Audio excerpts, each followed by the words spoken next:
বাংলাদেশের মধ্যে এখন একটা গণতান্ত্রিক সরকার ব্যবস্থার মাধ্যমে একটা স্থিতিশীলতা আসবে, ঠিক কিনা?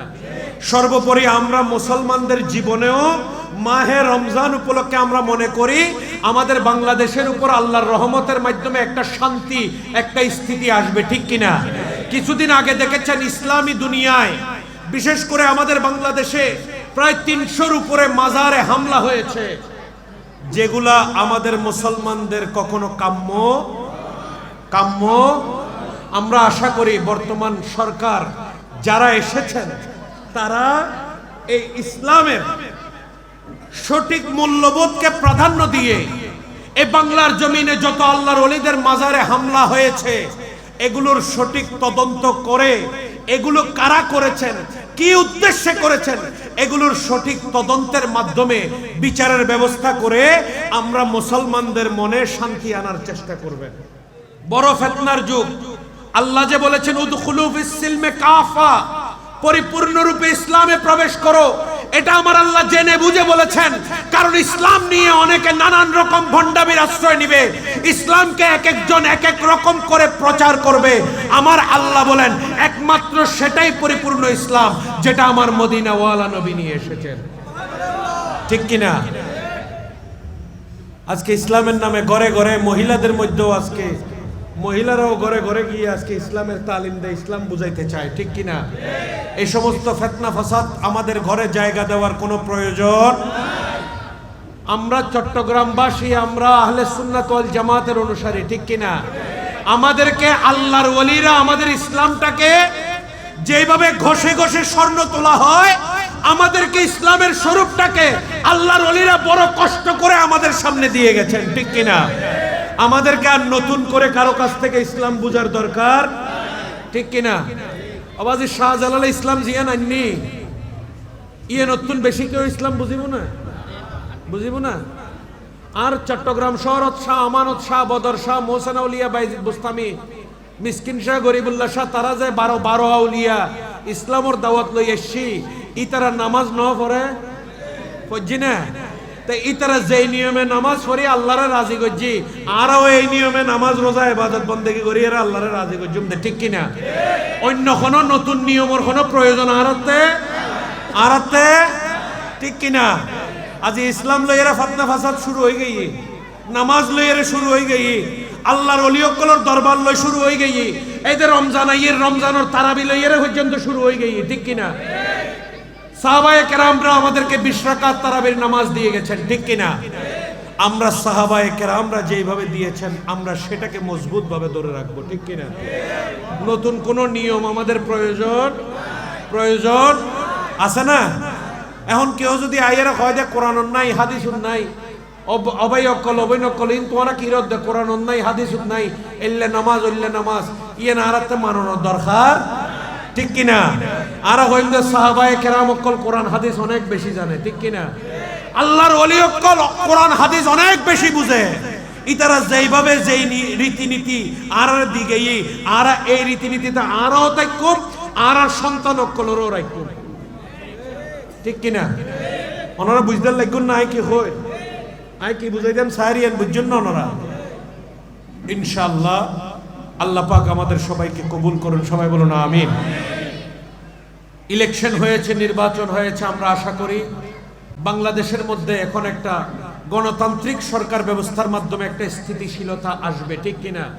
সর্বোপরি আমরা মুসলমানদের জীবনেও মাহে রমজান উপলক্ষে আমরা মনে করি আমাদের বাংলাদেশের উপর আল্লাহর রহমতের মাধ্যমে একটা শান্তি, একটা স্থিতি আসবে, ঠিক কিনা? কিছুদিন আগে দেখেছেন ইসলামী দুনিয়ায়, বিশেষ করে আমাদের বাংলাদেশে প্রায় ৩০০-র উপরে মাজারে হামলা হয়েছে, যেগুলা আমাদের মুসলমানদের কখনো কাম্য। আমরা আশা করি বর্তমান সরকার যারা এসেছেন তারা এই ইসলামের সঠিক মূল্যবোধকে প্রাধান্য দিয়ে এই বাংলার জমিনে যত আল্লাহর ওলিদের মাজারে হামলা হয়েছে এগুলোর সঠিক তদন্ত করে এগুলো কারা করেছেন, কি উদ্দেশ্যে করেছেন, এগুলোর সঠিক তদন্তের মাধ্যমে বিচারের ব্যবস্থা করে আমরা মুসলমানদের মনে শান্তি আনার চেষ্টা করবেন। আমার নবীর সাথে যত গুস্তাকি, যত বেয়াদবির শিক্ষা এগুলা কোনো হিন্দু, বৌদ্ধ, খ্রিস্টান বা অন্য ধর্মের কোনো মানুষ থেকে আসছে না। আমাদের দাড়িওয়ালা, টুপিওয়ালা, জুব্বাওয়ালা মুসলমান আলেম ওলামাদের থেকে আসছে, ঠিক কিনা?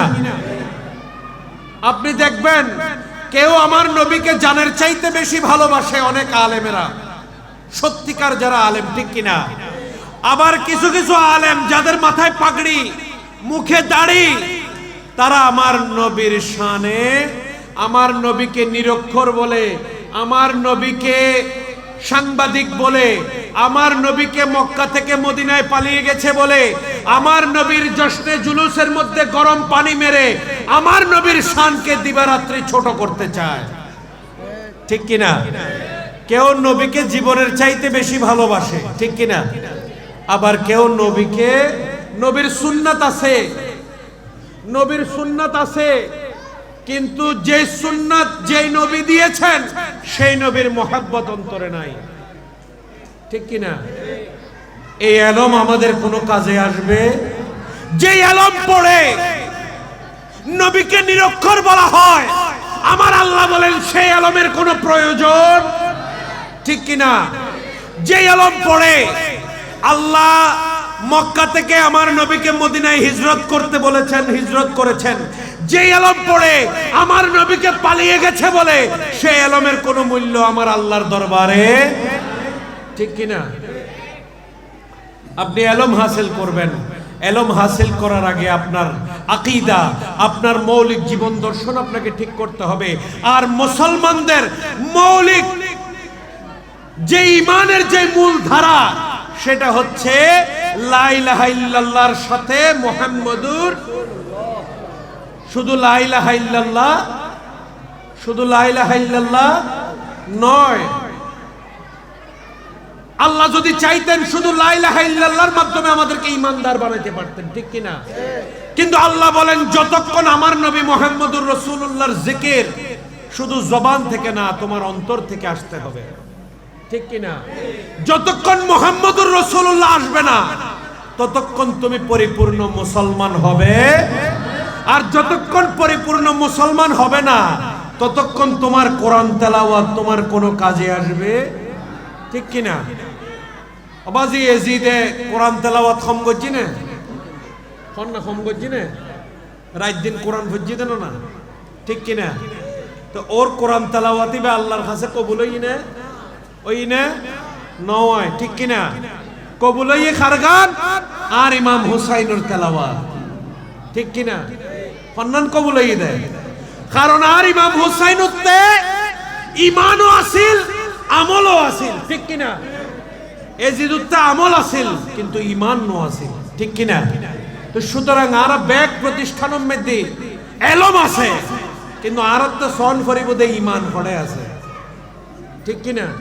আর ফক কলরে আর অনেকে আমাদের সন্তানদেরকে আমরা নিয়ত করি যে আমার যদি আল্লাহ আমাকে দুইটা সন্তান আছে, আমি একটা সন্তানকে আলেমে দ্বীন বানাবো অথবা হাফেজে কোরআন বানাবো, কিন্তু আমি যেমন তেমন শিক্ষা প্রতিষ্ঠানে নিয়ে ভর্তি করে দিলে আমার সন্তান কোরআন হেফজ করবে ঠিক, কিন্তু কোরআনকে অন্তরে ধারণ করতে পারবে না, ঠিক কিনা? কোরআন মুখস্থ করবে কিন্তু কোরআনের রুহানিয়ত অন্তরে আসবে না।